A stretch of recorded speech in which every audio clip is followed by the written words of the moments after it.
Hello everyone and welcome in a new video. और आज की इस वीडियो में हम सभी लोग पढ़ने वाले हैं स्ट्रिंग। तो पाइथन के अंदर स्ट्रिंग जो है बहुत ही इंपॉर्टेंट टॉपिक कह सकते हो आप होता है। स्ट्रिंग के अंदर हम कई सारे स्ट्रिंग मतलब क्या होता है बेसिकली, यहाँ से हम इस वीडियो को स्टार्ट करते हैं। जो भी चीज़ आप डबल इन्वर्टेड कॉमा या कॉमास के अंदर लिखते हो, जो भी आप चीज़ इन दोनों अंदर लिखते हो, जो भी आप चीज़ कॉमास के अंदर लिखते हो, डबल इन्वर्टेड कॉमा हो या सिंगल इन्वर्टेड कॉमा हो, इनके अंदर लिखते हो, वो एक स्ट्रिंग कंसीडर किया जाता है। स्ट्रिंग से मेरा क्या मतलब है?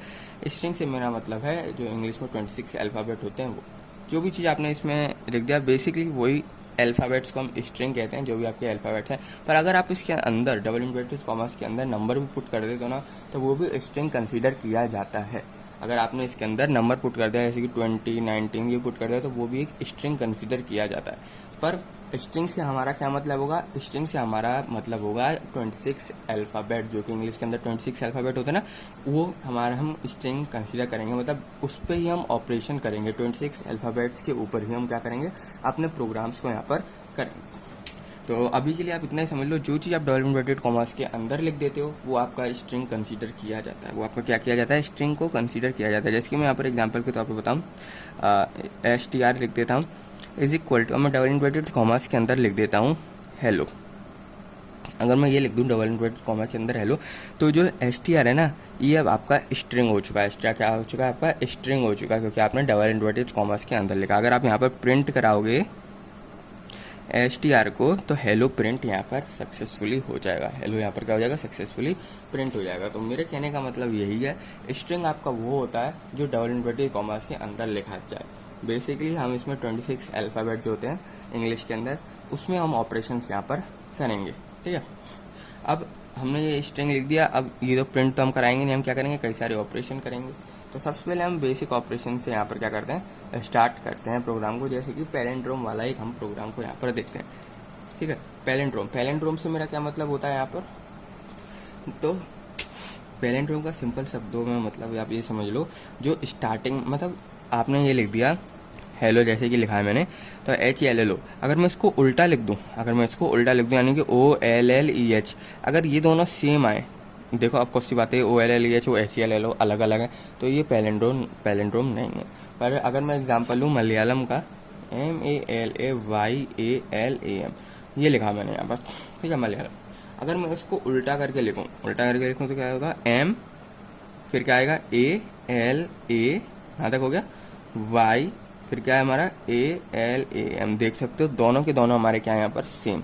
दोनों के दोनों अगर हमारे सेम है, चाहे उसे हम रिवर्स करके लिख दें या फिर स्ट्रेट यानी सीधा सीधा लिख दें या फिर रिवर्स करके लिख दें, अगर वो वर्ड्स हमारा सेम बनना, अगर ये वर्ड हमारा सेम बनना है सॉरी, अगर ये वर्ड हमारा सेम बनना है, तो ये हमारा पैलिंड्रोम कहलाएगा। ये हमारी स्ट्रिंग जो कहलाएगी, ये पैलिंड्रोम कहलाएगी।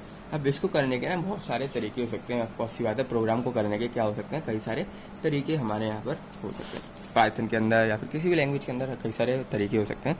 इसको करेंगे कैसे हम? सबसे पहले आपको क्या करना पड़ेगा? एक मान लो, अब मान लेता हूँ X नाम के वेरिएबल में मैं क्या करता हूँ? मलयालम को यहाँ पर स्टोर कराता हूँ। अब स्टोर कैसे भी आप करा सकते हो, जैसे कि मैं तो सीधा सीधा अगर यहाँ पर लिख दूँ MALAYALAM, या फिर आप क्या कह सकते हो? X is equal to input. अब यहाँ पर आप मांग सकते हो एंटर ए स्ट्रिंग, जो भी आप चीज़ों लिखना हो। ठीक है, याद रखना, आप स्ट्रिंग को अगर मांग रहे हो तो इनपुट लगा देना। ठीक है, इंटीजर वैल्यू मत लेना, इंटीजर वैल्यू में ऑपरेशन स्ट्रिंग के मत करना, क्योंकि होंगे नहीं।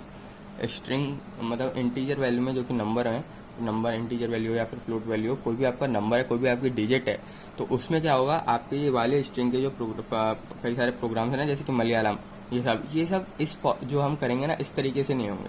हम जो करने वाले प्रोग्राम यहाँ पर मैं लिखूंगा, उस तरीके से नहीं किया जाएगा। उनको करने के अलग तरीके होते हैं। ठीक है, तो इसलिए इसको इंट मत लगा देना यहाँ पर। हमेशा हमेशा इनपुट ही लिखना है अगर जब आप स्ट्रिंग मांग रहे हो यूज़र से। इनपुट क्या करता है? खाली स्ट्रिंग को लेता है, क्योंकि देखो बाद में अगर आप कनकैटिनेट कर रहे हो, किसी भी दो स्ट्रिंग को कनकैटिनेट कर रहे हो, कनकैटिनेट से मेरा क्या मतलब है?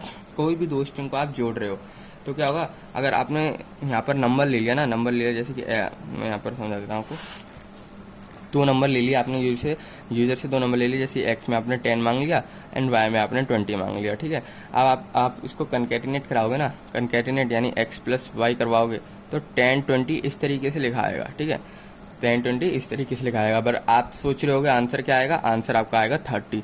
तो इस तरीके से नहीं आएगा, इसलिए अगर आप यहाँ पर विद इनपुट लिखते हो, खाली इनपुट लिखते हो, अगर आप इन्हें ये लाइन लिखी तो आपके एक्स में मान लो यूज़र ने दे दिया 10, ठीक है, और वाई में भी आपने सेम लिखा तो वाई में यूज़र ने दे दिया 20।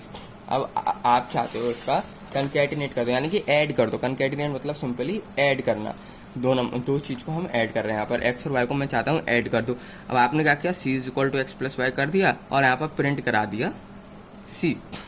अब आप सोच रहे होगे आपका आउटपुट जो आने वाला है वो आने वाला है आपका आउटपुट 30, पर ये आउटपुट नहीं आएगा अगर आपने इनपुट इस तरीके से आप ले रहे हो, यूज़र से जो आप वैल्यू ले रहे हो वो आप इस तरीके से ले रहे हो, तो ये वाला आउटपुट नहीं आएगा। याद रखना, ये ले तो लेगा, कोई एरर भी शो नहीं करेगा, इनपुट जो है इंटीजर वैल्यू को भी ले लेगा, डिजिट को भी ले लेगा, पर कोई एरर शो नहीं करेगा। पर जो आप चाहते हो ना वो रिजल्ट नहीं ला के देगा, जो आप चाहते हो वो रिजल्ट नहीं ला के देगा। ये आप करोगे तो आपका रिजल्ट क्या आएगा, आपका आउटपुट जो आने वाला है वो आएगा 10 20 इस तरीके से, ठीक है, आपका 10 20 इस तरीके से प्रिंट होगा, ये नहीं आएगा। और आप सोच रहे होगे कि हमारा आंसर आने वाला है 30, तो ये नहीं हुआ।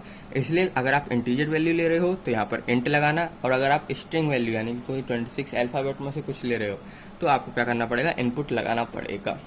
तो आपको क्या करना पड़ेगा, इनपुट लगाना पड़ेगा, नहीं तो मैंने आपको जो एरर है वो बता दी, ठीक है। ये तो इंटीजर वैल्यू को भी ले लेगा, ये वाली लाइन जो है हमारी इंटीजर वैल्यू को भी कर लेगी, कंज्यूम कर लेगी, ले लेगी, पर उसका कोई फ़ायदा नहीं होगा, क्योंकि अगर आप उसमें कोई ऑपरेशन करोगे तो जो आप चाहते हो रिजल्ट वो नहीं आएगा, रिजल्ट कुछ और ही आएगा, ठीक है। ये एग्जाम्पल मैंने आपको बता दिया कि गड़बड़ हो सकती है, ठीक। तो इसको रखते हैं हम साइड में। अब देखो, आप इस तरीके से स्ट्रिंग वैल्यू ले लो या फिर इस तरीके, मैंने इस तरीके से मलयालम को यहाँ पर ले लिया, ठीक है। अब मैंने इस तरीके से मलयालम को यहाँ पर मांग लिया, ठीक है। ये एक एग्जाम्पल के तौर पर मैंने आपको समझाया था। अब आते हैं फिर, अब क्या करूँगा मैं, एक और मैं ले लेता हूँ वाई नाम का वेरिएबल, जिसमें मैं क्या करता हूँ, खाली रखता हूँ, कुछ नहीं है इसके अंदर, ठीक है। मैंने वाई नाम का एक वेरिएबल डिक्लाइन कर दिया जिसके अंदर कुछ भी नहीं है, वाई नाम के वेरिएबल में कुछ भी नहीं है इसके अंदर वैल्यू। मैंने ये क्यों लिया, क्योंकि मैं क्या करूँगा, इसको रिवर्स करता जाऊँगा, इस जो हमने एक्स में स्टोर कराई है ना वैल्यू, इसको मैं करता जाऊँगा रिवर्स और इसमें कराता जाऊँगा स्टोर। फिर बाद में क्या करूँगा, रिलेशन ऑपरेटर लगा के दोनों को मैं चेक कर लूँगा, रिलेशन ऑपरेटर लगा के दोनों को मैं क्या कर लूँगा, चेक कर लूँगा। अब मैं क्या करूँगा, लूप चलाऊँगा एक्स में, for i in x, x मैंने क्या चला दिया, लूप यहाँ पर चला दिया। अब ये धीरे धीरे करके वैल्यू आएगी M A L A Y A L A M, Malayalam value जो है हमारे पास आती रहेगी। अब मैं क्या करूँगा, डब्ल्यू में स्टोर कराना, सॉरी वाई में स्टोर कराना है, तो वाई इज इक्वल टू आई हमारी वैल्यू है, प्लस कर दूंगा मैं यहाँ पर डब्ल्यू को, डब्ल्यू कहाँ से आ रहा है बार बार, वाई, ठीक है। मैं क्या करूँगा, for i in x y is equal to i plus y. अब मैंने ये क्या किया, अब मैंने यहाँ पर सिंपली वाई लिया, देखा इसमें कुछ नहीं है, इनिशियल खाली है बिल्कुल, वाई के अंदर कुछ भी वैल्यू नहीं है हमारे पास। मैं क्या करूँगा, एक्स में लूप चला रहा हूँ, फॉर आई इन एक्स चला रहा हूँ, सबसे पहले हमारी वैल्यू आएगी एम, एम यहाँ पर आ जाएगी, एम प्लस वाई, वाई के अंदर क्या है अभी देखो, स्टार्टिंग में वाई क्या है 0, तो एम प्लस 0 एम ही होगा, और एम ये कि कहाँ पर स्टोर हो रहा है, वाई में, तो वाई में अब क्या आ चुका है हमारे पास, एम। देखो मैं इसको ड्राई रन करके दिखाता हूँ यहाँ पर। सबसे पहले वाई में अभी कुछ नहीं है, ठीक है, वाई एकदम आपका खाली है। पहले बार चलेगा, आई की वैल्यू यहाँ पर आएगी एम, आई कहाँ गया आपका एम में, सबसे पहले आपकी वैल्यू आ जाएगी एम प्लस, अब देखो वाई में क्या है 0, सबसे पहले कौन सा चलेगा, इक्वल टू के इस साइड वाला चलेगा ना, इक्वल टू के इस साइड वाला चलता है सबसे पहले, तो आपकी वैल्यू कितनी है 0, तो 0 कुछ नहीं है, तो मतलब खाली 0 भी नहीं कहूँगा इसको, मैं कहूँगा खाली, ठीक है, कुछ भी नहीं है इसमें। तो ये क्या हो जाएगा, y is equal to m. अब y में क्या आ गया हमारा m, ये y में अब क्या आ गया हमारा m, पहला केस कंप्लीट। अब दूसरे में क्या आएगा a, अब y में क्या आ रहा है हमारे पास a, तो इसको मैं काटता हूँ, ठीक है, ये आप समझ गए। अब दूसरा उस पर आ रहे हैं, अब y में हमारे पास क्या है m, अब y इज इक्वल टू आई की वैल्यू अब क्या हो जाएगी m के बाद a, अब इधर आ गया ना क्योंकि m का तो हमारा कंप्लीट हो गया a, अब y की वैल्यू हो गई आपकी, आई की वैल्यू यहाँ पर हो गई आपकी a प्लस, अब y में क्या वैल्यू आ गई थी हमारी m, तो a प्लस m ये लिख दिया। तो आपको ये क्या हो जाएगा यहाँ पर, y में क्या आ जाएगा am आ जाएगा y में, तो ये वापस खानी आ जाएगी वैल्यू ऊपर। देखो यहाँ पर वैल्यू आ रही है ना, बार बार स्टोर होती आ रही है। y में अब कौन सी वैल्यू आ चुकी है हमारी, y में वैल्यू आ चुकी है am, ठीक है, इधर ही बता तो MALAY रुको रुको, सीधा यहीं पर ही बता देता हूँ, नहीं तो फिर आप थोड़ा मैच नहीं कर पाओगे। देखो ए यहाँ पर हमारा हो चुका है कंप्लीट, ए और एम यहाँ पर भी क्या हो चुका है हमारा कंप्लीट हो चुका। अब बढ़ते हैं इसके बाद एल पे। अब कहाँ पर आएंगे हम, इसके बाद एल पे आएंगे। तो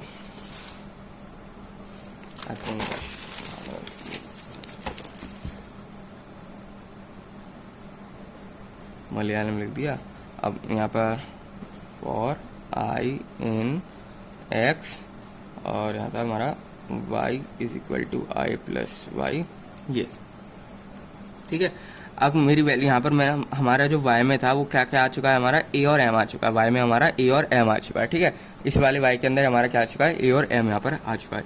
अब दोबारा से लूप चलेगा, i की वैल्यू अब क्या होगी l, अब y की वैल्यू क्या आ गई हमारी l, y is equal to i की वैल्यू यहाँ पर क्या हो जाएगी, i की वैल्यू l, m हो गया, a हो गया, अब क्या आएगा l, l आया प्लस अब y की क्या वैल्यू थी हमारी a और m, y की वैल्यू कितनी थी a और m, तो अब y की वैल्यू अब क्या हो जाएगी हमारी l a m, अब क्या हो जाएगी l a m। अब फिर से वहाँ पर आ जाएगी वैल्यू, इस वाले y मतलब जो ब्लैंक था इसमें हमारी क्या वैल्यू हो जाएगी l a m। अब y की वैल्यू हमारी हो गई l a m, फिर से नीचे लूप चलेगा, i की वैल्यू l हो गई थी, अब क्या आएगी वापस से a आएगी, तो y is equal to a plus अब y की वैल्यू हमारी यहाँ पर क्या थी l a m, y की वैल्यू हमारी क्या थी, क्या हो गई थी अब l a m, तो यहाँ पर क्या हो जाएगी l a m।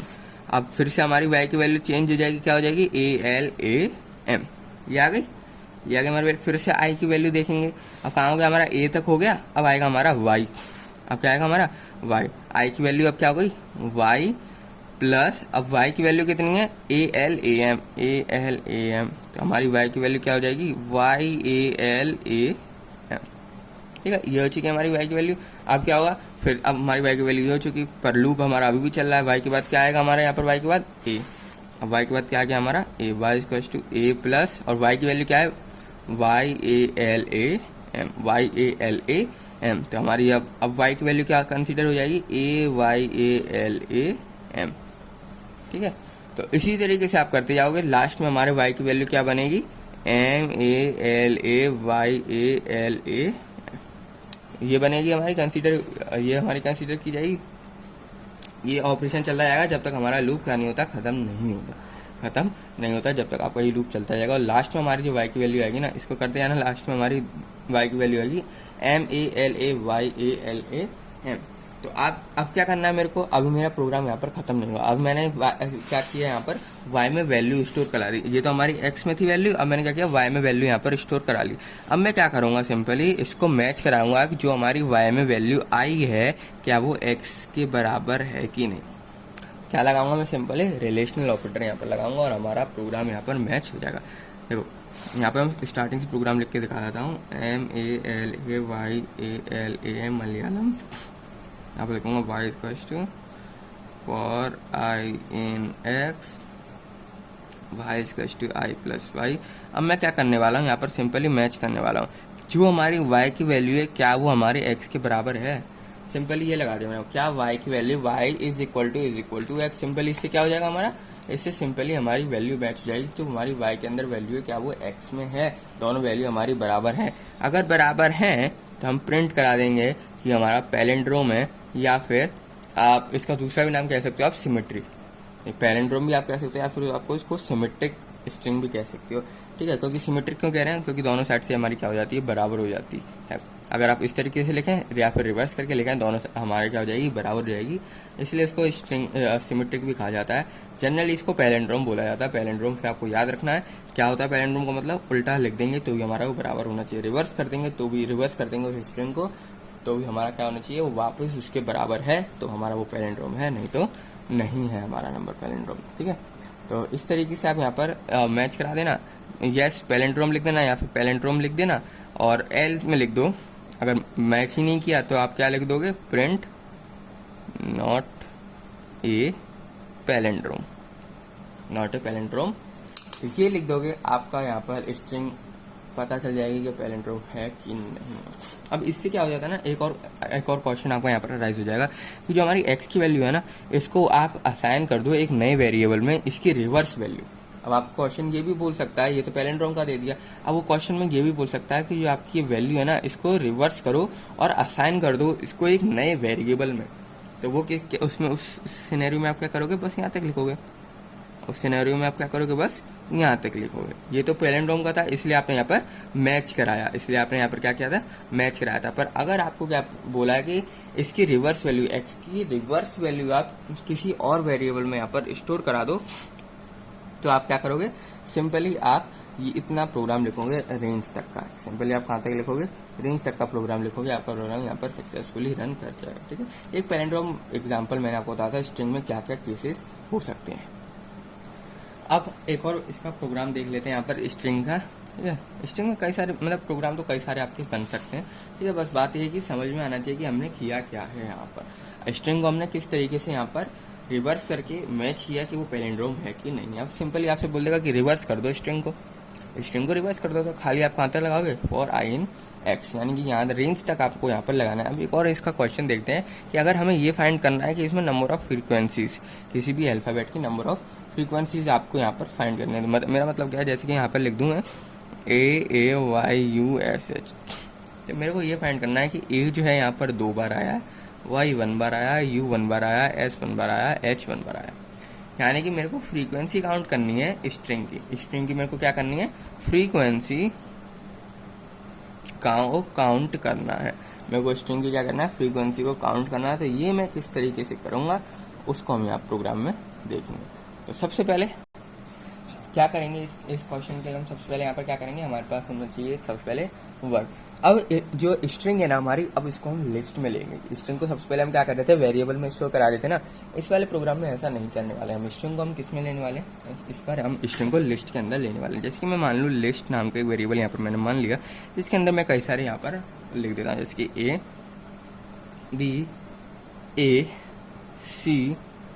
A, तो मैंने इस तरीके से एक लिस्ट मान ली जिसके अंदर मैंने स्ट्रिंग यहाँ पर स्टोर करा रखी है। स्ट्रिंग से मेरा मतलब, मैंने आपको बताया था, स्ट्रिंग से मेरा मतलब होता है जो कि हमारा इन्वर्टेड कॉमास के अंदर हो, चाहे डबल हो सिंगल हो, जो भी चीज़ इन्वर्टेड कॉमास के अंदर आ रही है वो सारी स्ट्रिंग कंसीडर की जाती है, वो सब स्ट्रिंग कंसीडर किया जाता है। तो लिस्ट के अंदर मैंने यहाँ पर एक स्ट्रिंग यहाँ पर कंसीडर कर लिया। अब मैं क्या कर रहा हूँ, मेरे को फ्रीक्वेंसी फाइंड आउट करनी है।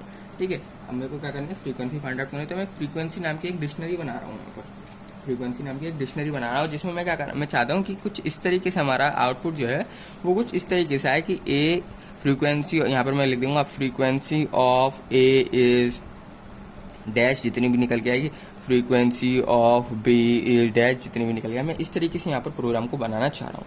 तो फ्रीक्वेंसी नाम का मैं एक डिक्शनरी यहाँ पर क्रिएट कर लूँगा। अब मैं यहाँ पर क्या करूँगा, रेंज चलाऊँगा, लूप चलाऊँगा फॉर आई इन लिस्ट में, क्योंकि लिस्ट में हमारी स्ट्रिंग है तो हम ऑफकोर्स की बात है लूप कहाँ चलेगा, लिस्ट में ही चलेगा यहाँ पर। अब मैं क्या करूँगा, फॉर आई इन, अब मैं जो भी चीज़ इसमें आ रही है ना फ्रीक्वेंसी में स्टोर कराते जाऊँगा। मेरा मोटिव ये है कि मैं यहाँ पर फाइंड करूँ कि कोई भी अल्फ़ाबेट कितने बार आया है, कितने बार आया। अब देखो, एक बार ए आ जाएगा, बी आ जाएगा, अब दोबारा जब ए आएगा मैं मैच करा लूँगा। ए पहले से तो नहीं है, अगर पहले से है तो भाई इसकी काउंट बढ़ा दो। क्या क्या बोल रहा हूँ मैं, वो देखो यहाँ पर फॉर आई इन। अब मैं क्या करूँगा, फ्रीक्वेंसी में यहाँ पर चलाऊँगा। अब मैं यहाँ पर किस में चलाने वाला हूँ, फ्रीक्वेंसी में चला। अब मैं क्या करूँगा, जो फ्रीक्वेंसी है ना इसकी जो आई है प्लस इज इक्वल टू 1। मतलब इस लाइन का मतलब समझो, मैं एक बार पूरा लिख देता हूँ, फिर मैं आपको यहाँ पर समझाता हूँ। यहाँ पर फॉर लूप नहीं लगाऊंगा, इफ, ठीक है, if i in frequency then frequency हमारा हो जाए plus is equal to 1, else हमारा जो फ्रीक्वेंसी है वो हमारा रहे आई इज इक्वल टू 1। अब देखो इस लाइन का मेरा मतलब क्या है, सिंपली मैं क्या कर रहा हूँ, यहाँ पर लूप चला रहा हूँ लिस्ट के अंदर। सबसे पहले ए वैल्यू आएगी हमारी, आई की वैल्यू क्या होगी, सबसे पहले ए होगी। ए की जब आएगी फ्रीक्वेंसी में एंटर करेगा, फ्रीक्वेंसी में आई। अब ये चेक करेगा इफ आई इन फ्रीक्वेंसी, अगर आई है क्या फ्रीक्वेंसी में, यहाँ देखेगा नहीं है भाई। ए आई की वैल्यू क्या है, यहाँ पर लिख देता हूँ, रहने दो। आई की वैल्यू क्या होगी हमारी ए, लूप चलेगा, आई की वैल्यू सबसे पहले क्या आएगी हमारी ए आ गई आई के अंदर। अब ये बोलेगा आई हमारी है फ्रीक्वेंसी में। अब देखो ए जो है हमारा फ्रीक्वेंसी में है, ऑफकोर्स सी बात है नहीं है। अगर नहीं है, अगर ए हमारा नहीं है तो उसके काउंट, उसको मैं क्या कर रहा हूँ, एक बढ़ा रहा हूँ, उसको मैं क्या कर रहा हूँ, एक बढ़ा रहा हूँ, यानी कि ए की वैल्यू हो चुकी है अब ए की वैल्यू यहाँ पर हमारी क्या हो चुकी है, ए की वैल्यू हो चुकी है यहाँ पर हमारी 1, ए की वैल्यू हमारी कितनी हो गई 1। इसी के बाद आएगा हमारा बी, बी देखेगा क्या बी है फ्रीक्वेंसी में, आई की वैल्यू अब क्या हो जाएगी हमारी बी, क्या देखेगा बी है फ्रीक्वेंसी में, नहीं है, बी है फ्रीक्वेंसी में नहीं है। अब नहीं है अगर बी फ्रीक्वेंसी में, देखो हम क्या कर रहे हैं, सिंपली इसको इनपुट कराते जा रहे हैं, इनपुट मैं कराते जा रहा हूँ फ्रीक्वेंसी के अंदर, और फिर मैं करते जा रहा हूँ इसको मैच। यहाँ पर अगर मैं इसका फुल प्रोग्राम लिख दूँ तो यहाँ तक तो एल्स तक तो हो गया। अब एल्स के बाद क्या आएगी हमारी 2 लाइन और आएंगी जो कि हमारी फॉर के साथ होंगी। देखो यहाँ पर मैं ए बी ये लिख देता हूँ यहाँ पर, फ्रीक्वेंसी नाम का यहाँ पर बना देता हूँ। अब लूप चला देता हूँ, for i in list, loop चला दिया मैंने। अब मैं क्या करने वाला हूँ, if i in frequency, simply frequency जो है हमारी i plus is equal to 1, else frequency i is equal to 1। अब मैं ये वाली लाइन लिखना बहुत ज़रूरी है, फॉर की एंड वैल्यू। अब की और वैल्यू, क्योंकि डिक्शनरी बनाएंगे तो डिक्शनरी के अंदर की और वैल्यू दोनों होती हैं, डिक्शनरी के अंदर की और वैल्यू दोनों होती है। तो आपको ये भी बताना होगा कि फ्रीक्वेंसी वैल्यू जो है हमारी ये। अब इस लाइन का सिंपली मतलब क्या है, सिंपली वैल्यू को हम फ्रीक्वेंसी के अंदर स्टोर करा रहे हैं कीज़ और वैल्यू के फॉर्म में, कीज़ और वैल्यू के फॉर्म में हम फ्रीक्वेंसी में क्या करा रहे हैं, वैल्यूज़ को स्टोर करा रहे हैं। वैल्यूज़ क्या मतलब ए बी सी डी, ये हमारे हम क्या कर रहे हैं यहाँ पर स्टोर करा रहे हैं। अब सिंपली नीचे लिख दूंगा प्रिंट, क्योंकि देखो ये तो खाली मैच कर रहा है, स्टोर थोड़ी करा रहा है। ये चीज़ क्या कर रही है हमारी, ये जो मैंने चलाई ये खाली मैच कर रही है, स्टोर नहीं करा रही। स्टोर कौन सा चीज़ कराएगी हमारी, ये वाला, ये चीज़ हमारी स्टोर कराएगी। प्रिंट यहाँ पर कर दूंगा परसेंटेज, परसेंटेज में लगाया क्योंकि हमारी स्ट्रिंग है, फ्रीक्वेंसी इज %d। अब ये लिखोगे ना तो %s जो आपका a है ये आएगा, %d में क्या आएगा, वो नंबर आएगा। %s मैंने इसलिए लगाया ताकि हमारी जो स्ट्रिंग है ना ये आ सके, a the value of a, the value of a। तो a ऐसे तो आएगा नहीं, हमें क्या पता है इसके अंदर क्या लिस्ट तो हमें दिख रही है, अगर दिख ही नहीं रही होती लिस्ट तो इसलिए हम क्या करेंगे, %s फ्रीक्वेंसी यानी a की फ्रीक्वेंसी है दिस जो हमारे यहाँ पर आएगी a। अब यहाँ पर क्या लिखना है आपको, कीज़ और वैल्यू यहाँ पर जरूर से लगा देना, कीज़ कॉमा वैल्यू, कॉमा लगा के इतना तो हो गया, डी तक आपका कंप्लीट हो जाएगा। यहाँ पर परसेंट लगाना, परसेंट कीज़ कॉमा वैल्यू जो हमें डिस्प्ले करानी है, कीज़ और वैल्यू तो हमें को यहाँ पर क्या करानी है, डिस्प्ले। कीज़ क्या हमारी, कीज़ हमारी एस मतलब A B C D E F G. देखो डिक्शनरी हमारी फ्रीक्वेंसी है, हमारी कीज़ है हमारी ए, और फ्रीक्वेंसी है हमारी वो नंबर, फ्रीक्वेंसी हमारी वो नंबर, जैसे कि ए हमारा इसमें 2 बार है, ठीक है। इसी तरीके से बी हमारा इसमें 2 बार है। तो वैल्यू तो हमारी हो गई है नंबर, और कीज़ हमारी हो गई है अल्फ़ाबेट, कीज़ हमारी हो गई है ये क्या हो गई हमारी कीज़, ये हमारी क्या हो गई वैल्यू, ठीक है। अब देखो प्रोग्राम में क्या बताना चाह रहा है। सबसे पहले ए आएगा, यहाँ पर फ्रीक्वेंसी के अंदर ए स्टोर करा लिया जाएगा एज अ की, फ्रीक्वेंसी के अंदर ए स्टोर करा लिया जाएगा एज अ की। अब क्या करेगा, यहाँ पर देखेगा फॉर आई इन फ्रीक्वेंसी, अब यहाँ पर काउंट करेगा फ्रीक्वेंसी को। ये क्या कर रहा है, सिंपली काउंट कर रहा है। देखो सबसे पहले ए यहाँ देखेगा कि ए है इसके अंदर, नहीं है ए, अगर ए नहीं है तो उसको काउंट, उसको कर देगा। ए अंदर देखा स्टार्टिंग में तो कुछ नहीं है, यानी कि सबसे पहले वैल्यू स्टोर हो रही है, सबसे पहली वैल्यू आ रही है इसके अंदर वैल्यू आ गई हमारी ए, तो यहाँ पर जाएगी क्या ए है इसके अंदर। अब कौन सी बात है, पहली बार आ रहा है अकेला ये ए, इसके अलावा कुछ नहीं है। यहाँ पर ड्राई रन करके आपको दिखाता हूँ, फ्रीक्वेंसी में खाली अभी ए ही है, फ्रीक्वेंसी के अंदर खाली ए ही है, और तो कुछ है भी नहीं, और तो कुछ है ही नहीं। तो जब कुछ है ही नहीं तो फॉर आई इन फ्रीक्वेंसी जब इसके अंदर है ही नहीं तो ये वाली चीज़ नहीं चलेगी, ये वाली चीज़ हमारी नहीं चलेगी। कौन सी चीज़ चलेगी, एल्स वाली। तो उसको क्या कर दो भाई, 1 कर दो, उसको हम क्या कर देंगे यहाँ पर 1 कर देंगे, उसको हम क्या कर देंगे यहाँ पर 1 कर देंगे। इसके बाद क्या करेंगे, दोबारा से जाएगा वो बी, क्या बी है इसके अंदर, ऑफकोर्स सी बात है बी भी नहीं है इसके अंदर, तो बी आएगा इस तरीके से। नेक्स्ट में चेक करेगा बी आएगा इसके अंदर, नहीं है। अब यहाँ पर चेक करेगा इफ़ आई इन फ्रीक्वेंसी, क्या बी है फ्रीक्वेंसी में, ऑफकोर्स सी बात है नहीं है, पहली बार ही आया नहीं है उसके अंदर, तो क्या करेगा वो बी की वैल्यू को भी 1 कर देगा, तो बी की वैल्यू को भी क्या कर देगा वो 1 कर देगा। अगर मैं यहाँ पर दोबारा देखूँ तीसरी आई की वैल्यू यानी ए, अब ये चेक करेगा कि इफ़ आई इन फ्रीक्वेंसी, अब जानते हैं कि हम ए तो पहले से है ही है इसके अंदर, ए तो पहले से है ही है इसके अंदर, तो ए अगर है ये पहले से इसके अंदर तो हमारे ये वाली चलेगी, ये वाली चीज़ नहीं चलेगी, एल वाली चीज़ नहीं चलेगी, क्योंकि आई हमें मिल गया फ्रीक्वेंसी में, क्योंकि आई की वैल्यू क्या आई थी हमारी थर्ड नंबर पे ए, आई हमको मिल गया फ्रीक्वेंसी के अंदर। अगर फ्रीक्वेंसी के अंदर मेरे को ए मिल गया तो मैं क्या करूँगा, जो भी उसकी पहले वैल्यू थी, एफ आई की वैल्यू क्या थी हमारी 1, ये थी ना एफ आई इज टू 1, ये थी, तो यही तो थी इसकी पहली वैल्यू, तो जो भी उसकी पहली वैल्यू थी उसमें 1 और प्लस कर दो, तो इसकी में क्या होगा 1 में एक और 1 प्लस हो जाएगा, यानी कि वैल्यू हो जाएगी 2, वैल्यू क्या हो जाएगी हमारी 2। इसी तरीके से फोर्थ पे आते हैं, बी पे, बी आएगा यहाँ पर मैच करेगा कि बी है फ्रीक्वेंसी में, हाँ है फ्रीक्वेंसी में, ये क्या कर लेगा मैच करेगा कि हाँ भाई है फ्रीक्वेंसी के अंदर बी, ठीक है, इसके अंदर बी है।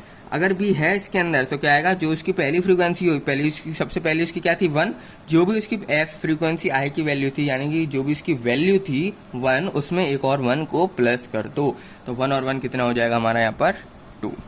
तो इस तरीके से आपकी फ्रीक्वेंसी यहाँ पर काउंट हो जाएगी और इस तरीके से वो डिस्प्ले हो जाएगी, इस तरीके से। और डिस्प्ले अब यहाँ पर कराएंगे, देखो डिस्प्ले का यहाँ पर तरीका क्या है, %s frequency %d comma keys comma value, ठीक है। यहाँ पर की और वैल्यू की ये ड्राई रन था, इस तरीके से आपका प्रोग्राम क्या होगा रन होगा, जिसमें ए की वैल्यू जो भी होगी वो करस्पॉन्डिंग उसके मतलब जो ए ये हमारी हो जाएंगी कीज, जो ए बी सी डी जो हमारी अल्फ़ाबेट है ये हो जाएंगी कीज, और कितनी उसकी फ्रीक्वेंसी आएगी वो हमारी हो जाएगी यहाँ पर वैल्यू, वो हमारी यहाँ पर क्या हो जाएगी वैल्यू हो जाएगी। तो यहाँ पर लिखा आएगा ए फ्रीक्वेंसी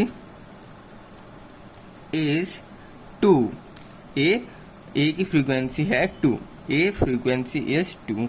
इसी की तरह बी फ्रीक्वेंसी इज 2। अगर यहाँ पर सी और होता, मान लो यहाँ पर कॉमा लगा के मैं लिख देता हूँ सी, अब देखो सी तो है ही नहीं इसके अंदर, फ्रीक्वेंसी के अंदर सी है, ए और बी या सी नहीं है, तो सी एक नया ज्वाइन होता है, यहाँ पर कॉमा लगा के सी लिखते, जिसकी वैल्यू क्या होती है हमारी 1, जिसकी वैल्यू क्या होती है हमारी 1 क्यों होती है, क्योंकि भाई इसके अंदर है नहीं फॉर आई फ्रीक्वेंसी में चेक किया उसने नहीं है इसके अंदर, तो सिंपली वो एल्स वाली कंडीशन को यहाँ पर लिख देगा, उसकी वैल्यू 1 अपने आप कंसिडर की जाए तो उसकी वैल्यू 1 कंसिडर की जाएगी। इसी तरीके से जब आप इसको प्रिंट कराओगे तो सी फ्रीक्वेंसी इज 1, तो इस तरीके से आपका आउटपुट निकल के आएगा, ठीक है। तो इस वीडियो में इतना ही, मिलते हैं आप सभी को से नेक्स्ट वीडियो में, और क्वेश्चन करेंगे स्ट्रिंग के ऊपर। मतलब क्वेश्चन तो बहुत ही हो सकते हैं, मेन बात है जो भी डबल इन्वर्टेड कॉमर्स के अंदर है उसको स्ट्रिंग कंसीडर किया जाता है, इनकी फ्रीक्वेंसी किस तरीके से आता है, इनके अंदर ऑपरेशन किस तरीके से करते हैं, वो मेन बात होती है। तो नेक्स्ट वीडियो में और क्वेश्चन करेंगे स्ट्रिंग के ऊपर। तो इस वीडियो में इतना ही, मिलते हैं आप सभी लोगों से नेक्स्ट वीडियो में।